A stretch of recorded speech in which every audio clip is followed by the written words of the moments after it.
সূরা ইখলাস কখন পাঠ করলে সাথে সাথে ফলাফল পাবেন?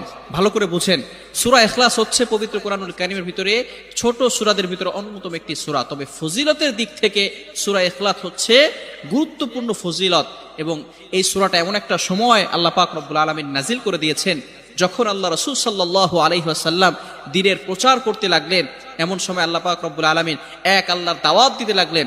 তখন কাফেররা আল্লাহ রাসূল সাল্লাল্লাহু আলাইহি সাল্লামকে কোশ্চেন করলো যে, মুহাম্মদ, তুমি তো এক আল্লাহর দাওয়াত দাও, আমরা তো কোটি কোটি দেবতার পূজা করি, তারা আমাদের সমস্যার সমাধান করতে পারে না।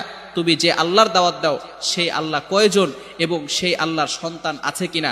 সাথে সাথে আল্লাহ পাক রব্বুল আলামিন এই কাফেরদের প্রশ্নের উত্তরে আল্লাহ রাসূল সাল্লাল্লাহু আলাইহি সাল্লামের কাছে এই সূরাটি নাজিল করলেন, কুল হুয়াল্লাহু আহাদ আল্লাহুস সামাদ লাম ইয়ালিদ ওয়া লাম ইউলাদ ওয়া লাম ইয়াকুল লাহু কুফুয়ান আহাদ। আল্লাহ পাক রব্বুল আলামিন এক, অদ্বিতীয়, এবং আল্লাহ পাক